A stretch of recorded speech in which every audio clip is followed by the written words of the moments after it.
Another hello from West Virginia. I might be in West Virginia right now, but nah, this can't be West Virginia. But anyways, what I am sure of is joke of the day, and here it comes because I know you're ready and waiting. So, in light of what's happening here behind me, so how much does it cost Santa to park his sleigh anyways? How much does it cost him to park that sleigh? Nothing. It's on the house.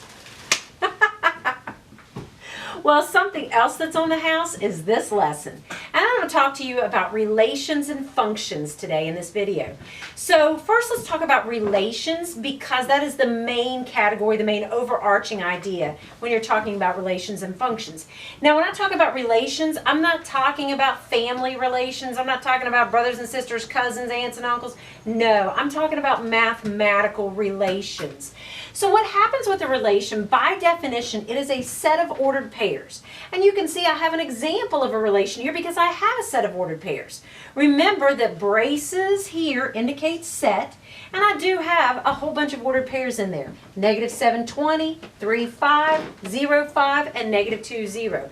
Now remember, these can be points in the 2D coordinate plane by all means, but this is a relation, a relationship that is being established. It's kind of like a machine. So what happens with this machine is, whatever I put into it, it does something to what I put into it, and it spits something out.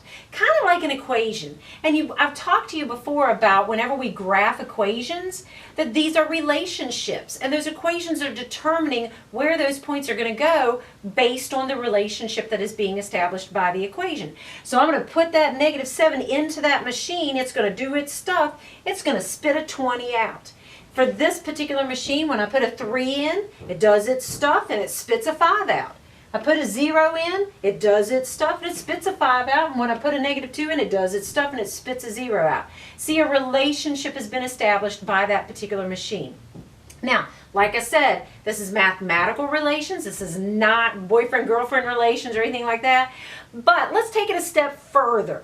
Kind of like if you have a boyfriend and a girlfriend and then suddenly they decide, let's get married, and they take that relationship a step further and then they become husband and wife. Well, same thing can happen with relations. When a relation takes it a step further and certain conditions are met, now that relation becomes a function. So functions are relations. They are relations that have special criteria to them, but not all relations are functions. Relation is the main category. From that relation, you can branch off into functions, or you can just stay a relation. So yes, functions definitely are relations, but relations may or may not be functions. So what is the definition of a function? A function is a relation in which, for each and every x value, for everything I'm putting into it, there is one and only one y value. One and only one. So what I put into it, it's going to spit the same thing out every single time. So here's some picture diagrams of what a function could look like or what a function might not look like. Remember, whatever I put in, I want one and only one y value coming out. That's what happens here. Whatever I put in, I'm getting one y out of there. So this most definitely is a function. However, take a look at this one. It says I put this x in, it spits that y out. I put this x in, it spits that y out. So for this x, I'm getting one and only one y. For this x, I'm getting one and only one y. I'm not getting two different y's. So this is considered to be a function. Now this last one, this is definitely not a function. Here's why.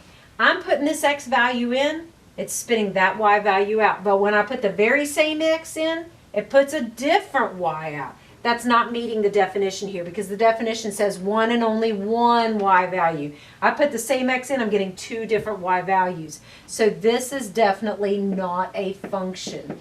And folks, what I often teach is, it's much easier to identify what is not a function than what is a function. Look for this. When you see this happening right here, when you see the same x going to two different y values, that's not a function. I'll put a great big X over it. Same X, two different Y's? Nope, not a function. A function is when you only have one Y value coming out, only one output coming out. So we're going to play a little bit. I have a function machine, and we're going to play a little bit with this function machine. Okay, so here's my function machine, and let's take a look. Remember, if it's a function, then what that means is everything that I put in, I should get the same output. For every x, I get one and only one output. Now, as a technicality, it just simply means that whatever I put in, I better get the same output. If I put different things in, I could get different outputs. But the bottom line is, if I put the same thing in, I better get not two different outputs. Remember, I said it's actually easier to identify what's not a function. So if I put the same input in and I get two different outputs, this function machine is not really a function, it's just a relation. So let's test it out. What I'm going to do is I'm going to take a dollar bill and I'm going to put my dollar bill into this function machine. Let's see what it does and what it spits out. So let's put that dollar bill into my function machine. It's doing whatever relationship is being established. And let's see what comes out based on that relationship. Nice, a $20 bill. I like this function machine. So if it's a function machine, then that means every single time I put something in, I better get a $20 bill out. I like this. So let's test it out. This time I'm going to put a $5 bill in. So hopefully I get another $20 bill out. That would be great. So let's put the $5 bill in and let's see what comes out. Another $20 bill. Now remember, that's this relationship right here that says I can put two different inputs. As long as I get the same outputs, it's still going to be a function. I'm looking for this happening. When I have the same input, two different outputs, this is no longer a function machine. So let's test it out again. I'm going to put a $10 bill in. Let's see what spits out. Now this is still this. Two different inputs. It's doing its relationship. What comes out? Another $20 bill. So I'm still good. It's still a function machine. It's still doing this right here. Well, let's go back to that dollar bill again. Remember, that was the first thing that I put in. So if I put another dollar bill in and it gives me something else out, then okay, this is going, if it gives me something else out, then it's not a function. But if I put a dollar bill in and I get another $20 bill out, it's still a function machine and I'm okay. I just don't want this happening. I don't want a different output. If I get something other than a $20 bill, this is not going to work. So let's put that dollar bill in. What's coming out? Another $20 bill. All right, this is a function machine. I feel it. I feel it. All right, let's do a $10 bill. Now remember, we put a $10 bill in before, and when we put a $10 bill in before, what came out? It was a $20 bill. So if I put this $10 bill in and I get something other than a $20 bill out, this is not a function machine. So let's see what happens. Put the $10 bill in. What's coming out? Oh, man. A $1 bill. This thing's broken. It's not a function machine. This happened right here. Because remember, I put a $10 bill in before, so I put the same input, and I got two different outputs. I got a $20 bill before. This time, I got a stinking dollar bill. It's not a function machine. This thing's just a relation. Well, hopefully, though, you now understand a little bit better what functions are. So now that you understand functions a little bit better, let's take a look at a couple of examples and see how well you really do understand what functions are. So I've got two examples of relations, because remember, the definition of relation is a set of ordered pairs. So I have a set of ordered pairs here, I have a set of ordered pairs here. We're going to decide, are these ordered pair functions or are they just relations? So let's take a look at the first one. Remember, what I don't want to happen is I don't want same input, two different outputs. If I see same input, two different outputs, it's not a function. Everything else is a function. Everything else is a function. So this is what I'm looking for. And if I don't see this, it's a function. So now let's see if we see the same input going to two different outputs. I got an input of -7, an input of 3, an input of 0, and an input of -2. Do I have the same input happening?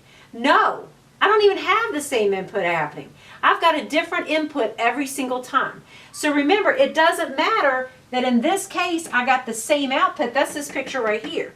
Two different inputs, same output. That's this, but remember, this was a function. This is the only thing that's not a function. So therefore, yes, this is a function that works. Let's test this one.